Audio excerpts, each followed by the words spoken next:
Welcome all the students.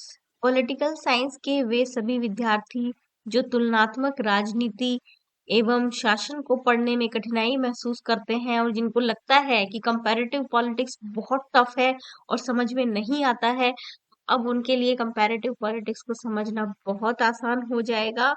तो उसके लिए आपको ये वीडियो पूरा देखना पड़ेगा ताकि आप कंपैरेटिव पॉलिटिक्स यानी तुलनात्मक राजनीति जो एक आपका पूरे पॉलिटिकल साइंस सब्जेक्ट का एक पेपर है, आप उस टफ पेपर को कैसे आसान बना सकते हो और कैसे आसानी से उसे समझ सकते हो। तो इसके लिए आप इस वीडियो को पूरा देखिए और तुलनात्मक राजनीति को हम इस वीडियो में पढ़ने जा रहे हैं। सबसे पहले आप ये समझिए कि कोई भी विषय जो होता है वो ऐसे ही कहीं आसमान से नहीं टपक जाता है।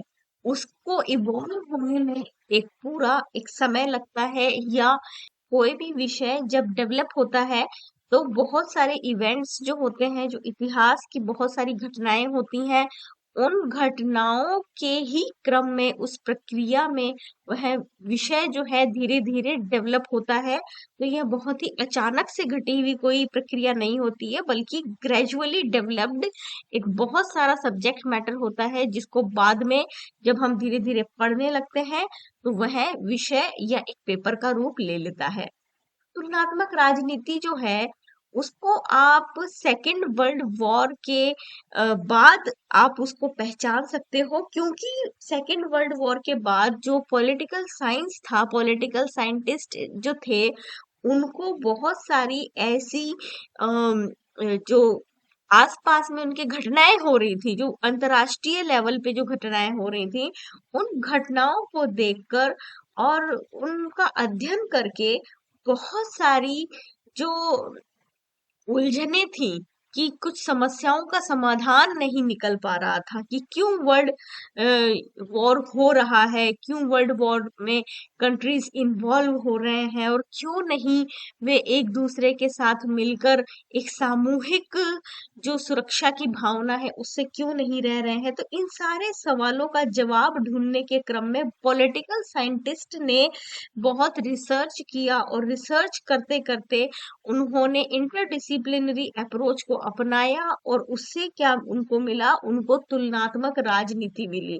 उन्होंने व्यवहारवादी जो क्रांति आई पॉलिटिकल साइंस में, उस व्यवहारवादी क्रांति में उन्होंने साइंटिफिक स्टडी करने के लिए उन्होंने वैल्यू फ्री स्टडी करी, और इन वैल्यू फ्री स्टडी करते करते जब वो कंपैरेटिवली हर कंट्रीज के प्रॉब्लम्स को देखने लगे, उसको पढ़ने लगे, तो उससे धीरे धीरे आपका तुलनात्मक राजनीति जो है वो डेवलप हुआ।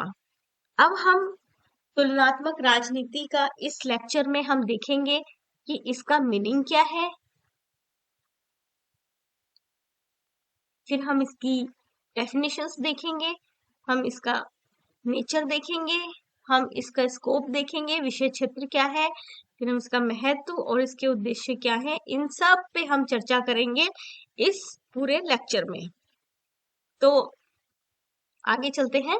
तुलनात्मक राजनीति का हम सबसे पहले अर्थ समझ लेते हैं कि इसका अर्थ क्या है। तुलनात्मक राजनीति का अर्थ समझने के लिए देखिए, आप इसको दो पार्ट्स में पहले डिवाइड कीजिए कि तुलनात्मक जो है वह क्या है और राजनीति क्या है। तो तुलना का मतलब है कि किन्हीं दो चीजों का आप कंपैरिजन कर रहे हैं, ये हो गई आपकी तुलना। जैसा कि एक तराजू होता है, आप दो पलड़ों में चीजें रख के देखते हैं। और राजनीति मतलब जो आपकी राज्य से संबंधित जो भी तत्व है वो सब आपकी जो राजनीति में आते हैं वो, अर्थात इसका तात्पर्य हुआ कि राजनीतिक व्यवहार जो है उनसे संबंधित जितनी भी चीजें हैं, अगर आप उनको कंपैरेटिव अप्रोच से देखते हैं तो उसको आप बोलेंगे तुलनात्मक राजनीति। तो तुलनात्मक राजनीति का सिंपली हम यहाँ मीनिंग क्या देखेंगे कि इसका संबंध ऐसे राजनीतिक व्यवहार की संपूर्णता के अध्ययन से है, और इसमें सरकारों और राजकीय संस्थाओं का तुलनात्मक अध्ययन सम्मिलित होता है। देखिए, जो बात मैंने आपको यहाँ समझाई कि जो राज्य से संबंधित जितनी चीजें हैं, अगर चाहे वह संस्थाएं हैं, चाहे वह सरकारें हैं, इनका अगर आप तुलनात्मक अध्ययन यदि आप करते हैं, इनका यदि आप तुलनात्मक अध्ययन कर रहे हैं, कंपैरेटिव स्टडी कर रहे हैं, तो इसे तुलनात्मक राजनीति कहेंगे। और साथ ही तुलनात्मक राजनीति में वो प्रभाव और वो प्रक्रियाएं भी आ जाती हैं जिनसे सरकारों का व्यवहार प्रभावित होता है। तो आपकी राजकीय संस्थाएं हैं या आपकी जो भी सरकार है, अगर उनका भी व्यवहार प्रभावित हो रहा है, उसको भी अगर हम कंपैरेटिव वे में देखेंगे तो उसको भी हम तुलनात्मक राजनीति कहेंगे। इसका मतलब ये हुआ कि तुलनात्मक राजनीति आपका तुलनात्मक यानी तुलना और तुलना यानी कंपैरिजन, दो चीजों के आप क्या देखेंगे, आप उसके अंदर देखेंगे कि उसके अंदर क्या समानताएं हैं, आप उसके अंदर ये देखेंगे कि क्या असमानताएं हैं। ठीक है, तो जब आपने ये कंपैरिजन कर लिया, चाहे किसी पॉलिटिकल पार्टी की आप स्टडी कर लीजिए, चाहे आप किसी गवर्नमेंट को स्टडी कर लीजिए, तो अगर आप इसमें समानताएं और असमानताएं देख पाते हो तो वो आपका क्या कहलाएगा, तुलनात्मक राजनीति कहलाएगा। तो ये इसका सिंपली मीनिंग हुआ। अब हम इसके तुलनात्मक राजनीति की परिभाषाओं को देख लेते हैं जो कि बहुत से विद्वानों ने दी है। तो सबसे पहले देखिए, जीके रॉबर्ट्स कहते हैं कि तुलनात्मक राजनीति का अर्थ स्पष्ट करते हुए इन्होंने बताया है कि तुलनात्मक राजनीति बृहत्तर क्षेत्र का संकेतक है जिससे तुलनात्मक सरकारों व गैर शासकीय राजनीति, कबीलों, संप्रदायों, गैर राज्य के संगठनों की राजनीति का भी अध्ययन किया जाता है। ठीक है, तो इसमें आप इसको बृहत्तर क्यों बोला गया है, इसको बृहत्तर इसलिए बोला गया है क्योंकि ये लार्ज नहीं है, ये लार्ज से भी एक लेवल ऊपर है, ये लार्जर है। ठीक है, ताकि बृहत्तर, ये बृहत नहीं है, बृहत से भी ज्यादा, मतलब एक ऐसा एरिया जो बृहत के भी बाहर तक की चीजों को देखता है। तो यह ऐसा बृहत्तर लार्जर एरिया है जिसमें आप खाली सरकार या गैर शासकीय राजनीति को भी देख लेते हैं, कबीलों को, संप्रदायों को और गैर राज्य के संगठनों की भी राजनीति को जब आप इसमें स्टडी करते हो तो उसको आप तुलनात्मक राजनीति का अध्ययन क्षेत्र बता सकते हो। तो तुलनात्मक राजनीति में ये सब चीजें आ जाती है, सरकार, गैर सरकार, कबीले, संप्रदाय, संगठन आदि, ये सब इसमें शामिल होते हैं। फिर आप देखिए इससे इसका क्या मतलब है, इसका अर्थ अगर आप और समझना चाहते हैं तो यहाँ इसका अर्थ फिर समझाया गया है कि राजनीतिक संस्थाओं व राजनीतिक व्यवहार की समानताओं असमानताओं का अध्ययन, जो कि मैंने अभी आपको समझाया था, और इसका अर्थपूर्ण विश्लेषण जब आप करेंगे उसके लिए आवश्यक व्याख्यात्मक परिकल्पनाएं भी इसमें होती हैं, कथनों का परीक्षण इसमें किया जाता है, अनुभविक तथ्यों के वर्गीकरण किए जाते हैं, अवलोकन तथा जहां संभव हो परीक्षण कर शोध प्रविधियों का प्रयोग करके तुलनात्मक अध्ययन राजनीति के बारे में नए सिद्धांत का निर्माण करता है। ये कार्य भी तुलनात्मक राजनीति करती है। ठीक है, उसके बाद अब हम इसमें नेक्स्ट देखेंगे कि तुलनात्मक राजनीति की और अन्य परिभाषाएं क्या कहती हैं। इसमें आप सबसे पहले देखिए, ये राल्फ ब्रेबंती है, ये तुलनात्मक राजनीति के बारे में कहते हैं कि तुलनात्मक राजनीति संपूर्ण सामाजिक व्यवस्था में उन तत्वों की पहचान और व्याख्या है जो राजनीतिक कार्यों और उनके संस्थागत प्रशासन को प्रभावित करती है। यानी एक सोशल सिस्टम है, उस सोशल सिस्टम में कुछ ऐसे तत्व काम करते हैं जिनको तुलनात्मक राजनीति पहचानती है, उसकी व्याख्या करती है, उसको समझने का प्रयास करती है। क्यों? क्योंकि वे कुछ ऐसे पॉलिटिकल जो भी एक्टिविटीज हैं, राजनीतिक कार्य और उनके संस्थागत प्रशासन को प्रभावित करती है। इसलिए उन सभी तत्वों की पहचान और व्याख्या करने का काम किसका है? तुलनात्मक राजनीति का है, ऐसा कि राल्फ ब्रेबंती अपनी परिभाषा में कहते हैं। फिर एम कर्टिस की परिभाषा से हम क्या समझते हैं? एम कर्टिस अपनी परिभाषा में कहते हैं कि तुलनात्मक राजनीति का संबंध संस्थाओं की कार्यविधि व राजनीतिक व्यवहार की संपूर्ण निरंतरताओं, समानताओं और असमानताओं से है। मतलब आप देखेंगे कि किसी चीज की कंटिन्यूटी कितनी है, आप उसमें ये देखेंगे कि पॉलिटिकल बिहेवियर जो आपका है उसमें कितनी कंटिन्यूटी है, कितनी उसमें सिमिलैरिटीज है, ठीक है, और कितनी उसमें डिसिमिलैरिटीज है। ठीक है, तो ये जब आप देख लोगे तो इसे तुलनात्मक राजनीति में आप पॉलिटिकल जितनी भी एक्टिविटीज है, बिहेवियर है, उसका जब अध्ययन करेंगे तो एम कर्टिस भी कुछ वैसी ही परिभाषा बताते हैं जो कि आपको तुलनात्मक राजनीति सिंपल इसके नाम से समझ में आता है। एडवर्ड ए फ्रीमैन की परिभाषा है कि तुलनात्मक राजनीतिक संस्थाओं व सरकारों के विविध प्रकारों का एक तुलनात्मक विवेचन और विश्लेषण है। वो क्या कहता है कि तुलनात्मक राजनीति क्या है? सबसे पहले तो राजनीतिक संस्थाओं, राजनीतिक सरकारों, इन दोनों के जितने भी प्रकार हैं, जितने भी टाइप्स हैं, इन टाइप्स का अगर हम कंपैरेटिव एनालिसिस करेंगे, पूरा डिस्क्रिप्शन करेंगे, इसको एनालिसिस करेंगे, है ना, तो इसे हम क्या कहेंगे? तुलनात्मक राजनीति कहेंगे। ठीक है, तुलनात्मक राजनीति ये है एडवर्ड फ्रीमैन के अकॉर्डिंग। उसके बाद हम देखेंगे आर सी मैक्राइड्स। तो आर सी मैक्राइड्स क्या कहते हैं? ये कहते हैं कि जैसे हेरोडोट्स और अरस्तु के समय से ही राजनीतिक मूल्य, विश्वास और संस्थानों, सरकारों और राजनीतिक व्यवस्थाओं में विविधताएं जीवित रही हैं। इन विविधताओं में समान तत्वों की छानबीन करने की जो पद्धति है उसे तुलनात्मक राजनीतिक विश्लेषण कहा जाना चाहिए। देखिए इन्होंने कितनी अच्छी बात की है कि बहुत जहां से हिस्ट्री के फादर और पॉलिटिकल साइंस के दोनों फादर्स का नाम लेके कहा गया है कि इसी टाइम से पॉलिटिकल वैल्यूज जो हैं, आपके विश्वास, संस्था, सरकार, जितनी भी राजनीतिक व्यवस्था में चीजें हैं, उन सब में बहुत सारी विविधताएं हैं, बहुत सारी विविधताएं हैं। इन विविधताओं में कई बार हम देखते हैं कि एक जैसी चीजें क्या हैं, तो हम उसमें जब सिमिलैरिटीज ढूंढते हैं तो सिमिलैरिटीज करने से हमको क्या मिलता है? हमको सामान्यीकरण मिलता है, जिसको हम बोलते हैं सिंपली जनरलाइजेशन। जनरलाइजेशन क्या होता है? जब भी आप साइंस में किसी भी चीज को रिसर्च करते हैं और आपको बहुत सारी चीजें सिमिलर मिलती है, तो वो सिमिलर चीजें जब बहुत जगह एक जैसी मिलेगी तो आप उसका एक सिद्धांत बना लेंगे, उसको जनरलाइज्ड कर लेंगे, उसको आप बोलेंगे सिद्धांतीकरण। आपने एक सिद्धांत का निर्माण कर लिया और उससे क्या बन गया? वो सब्जेक्ट बहुत ही साइंटिफिक हो गया। तो रिसर्च क्या करता है? रिसर्च आपको साइंटिफिक होने पर बल देता है। और ये देखिए मैक्राइड्स यही बोलते हैं कि जब हम राजनीतिक मूल्यों में विविधताओं में समान तत्वों की छानबीन करते हैं तो हमें उससे क्या मिलता है? हमें कुछ सिद्धांत निर्माण होते हैं और इसी को हम तुलनात्मक राजनीतिक विश्लेषण में सम्मिलित करते हैं। देखिए कितनी सिंपल और कितनी अच्छी बात में इन्होंने तुलनात्मक राजनीति को समझा दिया कि क्या होता है। फिर जीन ब्लॉन्डेल कहते हैं तुलनात्मक राजनीति वर्तमान विश्व में राष्ट्रीय सरकारों के प्रतिमानों का अध्ययन है।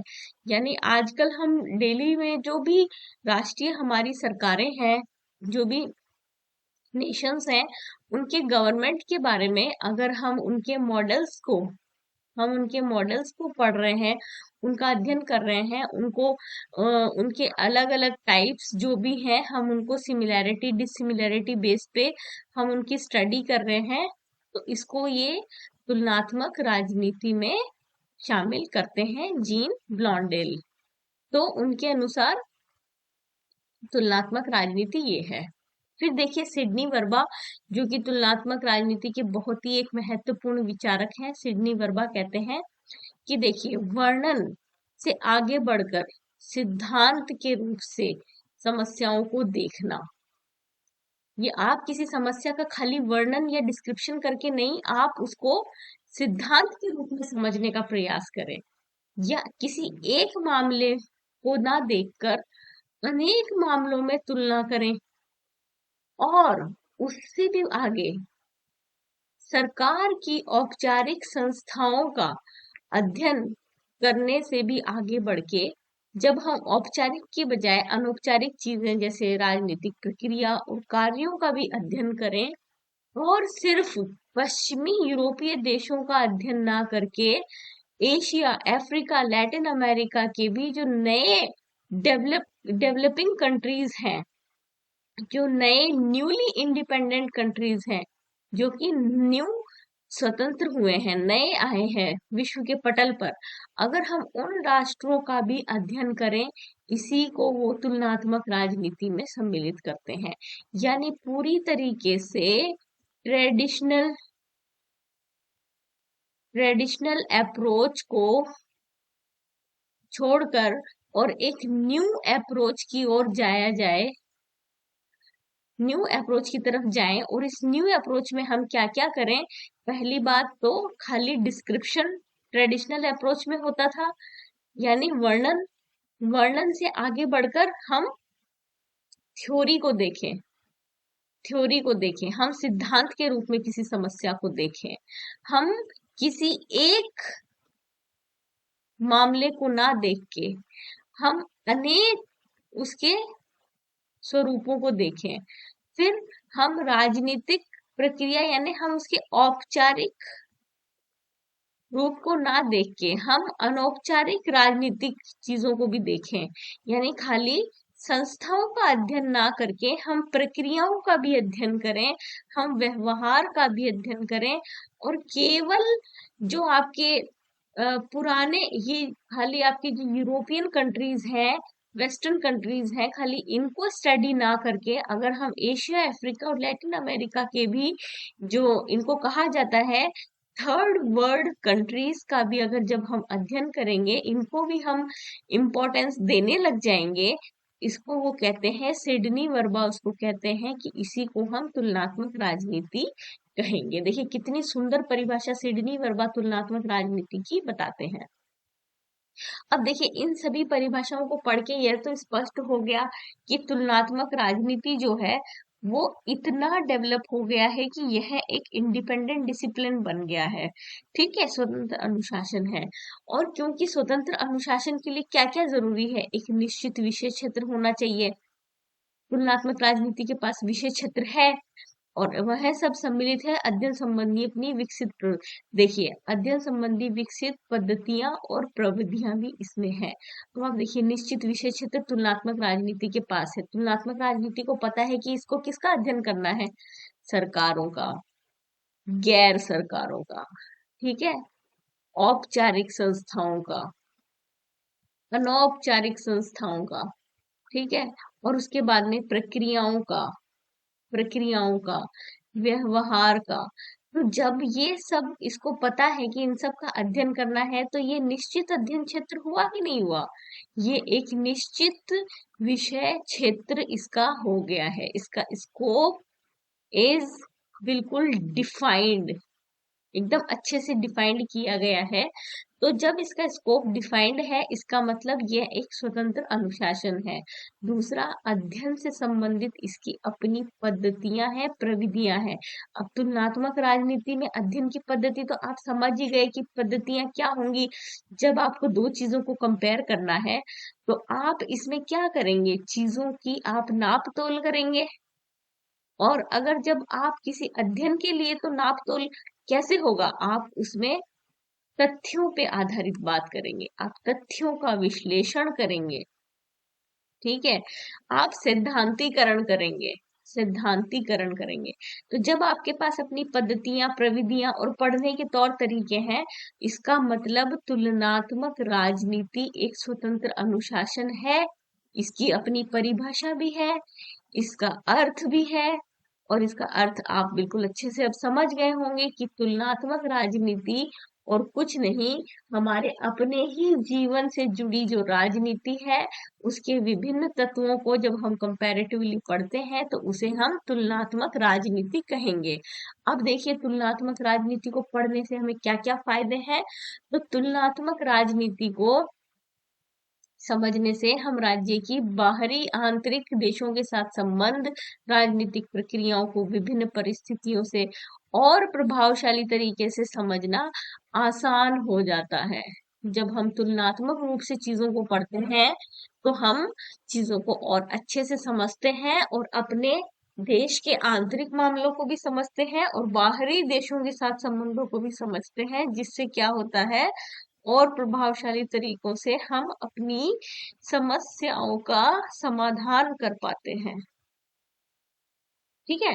फिर राजनीति विज्ञान के अध्ययन को और वैज्ञानिक अध्ययन बनाना और अध्ययन में तथ्यों आंकड़ों का विश्लेषण सामान्यकरण से व्यवस्थित क्रमबद्ध अध्ययन करना इसे वैज्ञानिक स्वरूप प्रदान करता है। देखिए, तुलनात्मक राजनीति ने क्या किया, जो आपका राजनीति विज्ञान मेन विषय है, राजनीति विज्ञान ये आपका मेन विषय है, इसमें जब तुलनात्मक पद्धति का विकास हुआ, तुलनात्मक पद्धति मतलब कंपैरेटिव मेथड, तो तुलनात्मक पद्धति से आपने क्या किया, तुलनात्मक राजनीति एक विषय पैदा हुआ और एक पूरा का पूरा इससे अनुशासन ने जन्म लिया, जो क्या करता था, तथ्य आंकड़ों का विश्लेषण करता था, सामान्यकरण और सिद्धांतों पे बल देता था। तो इसने क्या किया, ये तुलनात्मक पद्धति कैसी थी, तुलनात्मक राजनीति का नेचर कैसे है, वैज्ञानिक है इसका नेचर। इसने वैज्ञानिक नेचर की वजह से बहुत सारे सिद्धांत प्रतिपादित किए और जिससे राजनीति विज्ञान क्या बना, और अधिक वैज्ञानिक बना और अधिक साइंटिफिक स्टडी बन गई। फिर राजनीति में जब नवीन सिद्धांतों का निर्माण, देखिए, तुलनात्मक अध्ययन से नए नए सिद्धांत बने और इन सिद्धांतों से बहुत सारे नियमों को भी हम लोगों ने बना लिया और बहुत सारे सिद्धांतों को बना लिया, और जिसने क्या किया, अल्टीमेटली हमारे पॉलिटिकल साइंस को बहुत ही इनरिच किया और तथा प्रामाणिक सामान्यीकरण तक पहुंचकर आनुभविक सिद्धांतों का निर्माण किया। तुलनात्मक राजनीति में ऐसे स्टडीज हुए, अध्ययन हुए जो कि अनुभविक सिद्धांतों पर आधारित थे, अनुभविक पद्धति पर आधारित थे। इससे क्या हुआ, हमें मोर एम्पिरिकल थ्योरीज मिली जो कि अधिक वैज्ञानिक थी, और अधिक वैज्ञानिक होने के साथ साथ अधिक तथ्यों पे आधारित थी, और अधिक तथ्यों पे आधारित होने के कारण वो सत्य के बिल्कुल निकट थी। तो इस तरीके से बहुत सारे अनुभविक सिद्धांतों का निर्माण तुलनात्मक राजनीति के कारण राजनीति विज्ञान में हुआ। और वहीं प्रचलित राजनीतिक सिद्धांतों की पुनः प्रमाणिकता, जो ऑलरेडी हमारे राजनीतिक सिद्धांत प्रचलन में थे, उनको हम लोगों ने फिर से जांचा और जांच करके पहले से स्थापित सिद्धांतों का पुनः परीक्षण किया, हमने पुनः परीक्षण किया और पुनः परीक्षण करके उनकी प्राथमिकता की जांच करी, और जो कि तुलनात्मक राजनीतिक अध्ययन से संभव हो पाया। क्योंकि जब हमको किसी चीज का तुलनात्मक अध्ययन करना है, तो हमने पहले से स्थापित अगर कोई सिद्धांत है, हमने उस सिद्धांत को एज अ मॉडल हमने लिया, उस मॉडल में हमने जो नई स्टडी है, हमारा जो नया अध्ययन है, हमने उस मॉडल में उस स्टडी को फिट करने की कोशिश की। अगर वो फिट हो गया, इसका मतलब यह सिद्धांत आज के परिप्रेक्ष्य में भी ठीक है। अगर वो नहीं फिट हुआ, तो इस सिद्धांत में और हमें अधिक क्या इसमें सुधार की गुंजाइश है, हमने वो भी एक नया सिद्धांत बनाया। ठीक है। तो इस तरीके से क्या हुआ कि तुलनात्मक राजनीति है, उसने जो पहले से प्री एस्टेब्लिश्ड सिद्धांत थे उनकी जांच करी, और जांच करके क्या किया, उनकी प्रामाणिकता को सिद्ध किया। तो इस तरीके से पॉलिटिकल साइंस एक तरीके से साइंटिफिक साइंटिफिक बिल्कुल सब्जेक्ट बन पाया आपका कंपैरेटिव पॉलिटिक्स की वजह से।